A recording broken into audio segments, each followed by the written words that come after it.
A janela de transferências de janeiro sempre foi uma fera complicada. Os clubes correm atrás de reforços, enquanto outros tentam enxugar o elenco. Às vezes, as decisões mais difíceis envolvem jogadores antes intocáveis. Com a chegada de janeiro, clubes de elite enfrentam verdades incômodas sobre jogadores renomados que se tornaram mais problema do que solução. Começamos em Anfield, onde o Liverpool vive uma situação delicada com Ibrahim Konaté. A situação do zagueiro francês passou de negociação contratual para crise. Com o contrato acabando no verão, o tempo está se esgotando rapidamente. Relatos indicam que o Liverpool aceita 15 milhões de euros por um jogador antes avaliado em 50 milhões de libras. Recentemente, Konaté disse que seus agentes conversam com o clube, mas negou novas propostas de contrato. No mês passado, Arne Slot percebeu suas atuações ficarem mais irregulares. O Liverpool aprendeu após a polêmica saída gratuita de Trent Alexander-Arnold para o Real Madrid. Burns, Paris Saint-Germain e Real Madrid querem oferecer pré-contrato a partir de 1º de janeiro. Se Konaté não quiser se comprometer, o Liverpool deve lucrar e seguir em frente. A alternativa é ver outro pilar defensivo ir embora de graça em 6 meses. Falando em jogadores que se recusam a assinar, vamos a Selhurst Park, onde o Crystal Palace enfrenta a situação ainda mais difícil. Mark Guehi deixou suas intenções bem claras, ele não vai renovar seu contrato. Oliver Glasner confirmou isso em outubro. Guehi confirmou ao clube que deseja novos rumos e sairá ao fim do contrato em junho. No último verão, o Liverpool tinha um acordo, mas o presidente do Palace, Steve Parish, desistiu por não conseguir um substituto. Agora Guehi está na página de janeiro do calendário do Palace de 2026. Torcedores pagaram libras 10 e agora custa libras 3. O Palace deve perder um jogador da seleção inglesa de 60 milhões de libras de graça. Liverpool segue interessado, mas Bayern de Munique, Real Madrid e Barcelona poderão propor pré-contrato já em 1º de janeiro. O Palace deve deixar o orgulho de lado e vender, pois 40 milhões de libras é melhor que nada. Segurar Guehi seria uma gestão financeira desastrosa enquanto o clube luta com o orgulho. O Tottenham enfrenta algo bem mais complexo. A situação de Yves Bissouma deixou de ser apenas futebol e virou questão disciplinar. O jogador do Mali foi filmado inalando óxido nitroso em novembro, sua segunda infração em 18 meses. Ele foi suspenso por um jogo e pediu desculpas publicamente por sua falta de discernimento. Mesmo assim, isso aconteceu de novo. Thomas Frank foi direto. Bissouma não jogou nenhum minuto nesta temporada.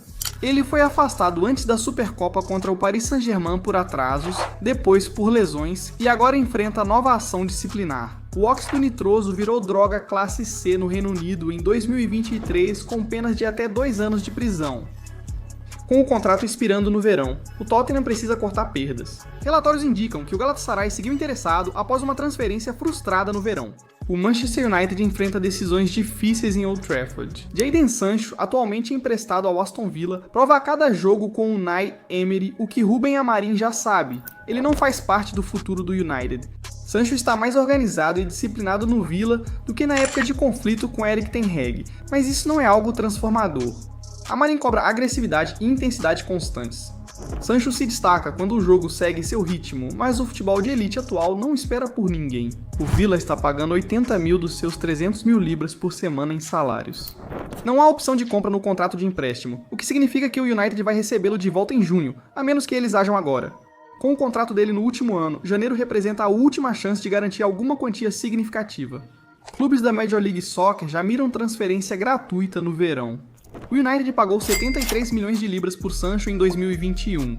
É melhor receber 15 e 20 milhões agora do que pagar salários altos por mais 6 meses e perdê-lo depois. Às vezes você precisa admitir a derrota, aceitar o prejuízo e reinvestir em jogadores que se encaixem no sistema. O segundo problema do United é ainda mais trágico. A história de Terrell Malásia trata mais de azar do que de má atitude. O resultado é o mesmo: ele precisa sair. O lateral esquerdo holandês chegou ao United em 2022, como a primeira contratação de Ten Hag, fez 39 partidas promissoras em sua temporada de estreia e depois passou por uma cirurgia no joelho em 2023. Seguiram-se 18 meses de inferno, contratempos, outra cirurgia e reabilitação interminável. Ele retornou ao Sub-21 em novembro de 2024, teve algumas aparições no time principal com Amorim e depois foi emprestado ao PSV Eindhoven. Em fevereiro, ele conquistou o título da Eredivisie com eles, mas o PSV optou por não tornar o empréstimo permanente. O problema é simples: Malásia ainda não provou que consegue se manter em forma. 2 temporadas perdidas por lesão impedem o United de construir o time em torno dele e afastam compradores. Janeiro é época de criatividade, subsidiar salário, aceitar empréstimo barato, só garantir que ele jogue em outro clube. Os Enios buscam soluções duradouras e um jogador que não fica saudável por 6 meses não atende a isso? O Chelsea elevou a má gestão do elenco a uma arte performática.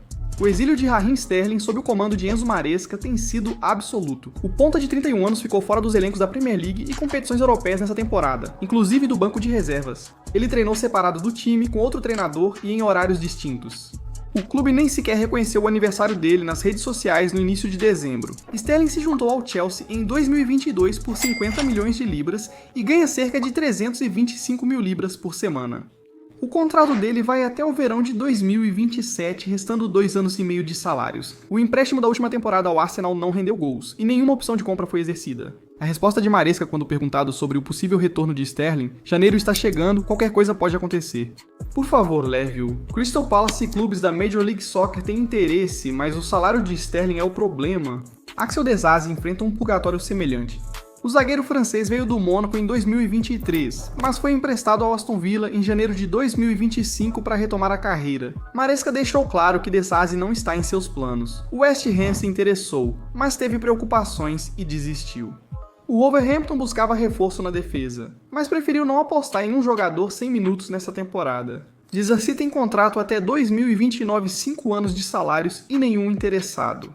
Esse é o problema do Chelsea, eles não conseguem nem doar jogadores porque todo mundo sabe que eles estão desesperados. Janeiro é a hora de ser realista.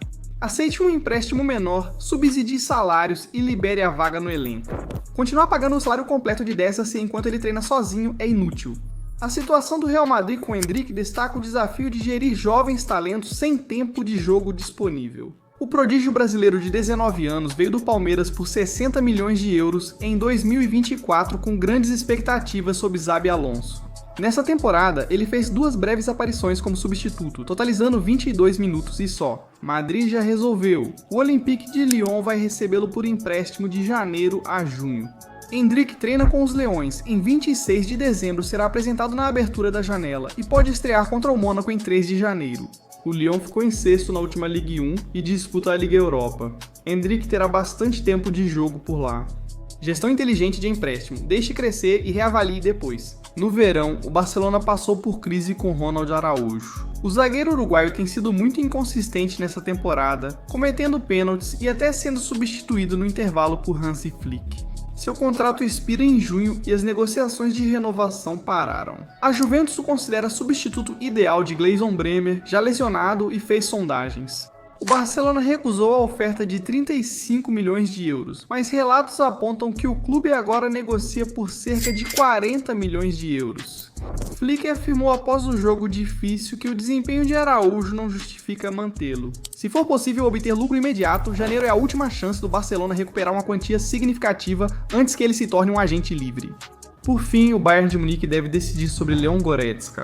O contrato do meio-campista alemão termina no verão, então este inverno é a última chance do clube obter uma taxa de transferência. Na última temporada, ele melhorou um pouco quando Aleksandar Pavlovic e João Palhinha se machucaram, mas foi algo pontual. Não é sustentável. Nessa temporada, mesmo ainda recebendo tempo de jogo, ele está tendo quase nenhum impacto na equipe. O Bayern já tentou vendê-lo antes, mas suas exigências salariais afastaram todos. Nenhum clube vai pagar 17 milhões de euros por ano agora em janeiro.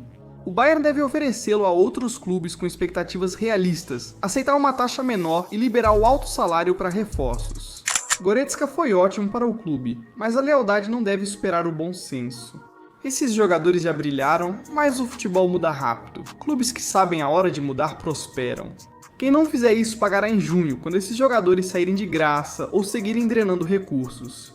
Janeiro está chegando e os clubes inteligentes sabem exatamente o que precisa ser feito. Você acha que algum desses jogadores vai se transferir nas próximas semanas? Conte pra gente nos comentários. Lembre-se de deixar um like no vídeo se você gostou e se inscrever no canal. Além disso, ative as notificações para não perder nenhum conteúdo novo. Até a próxima. Tchau!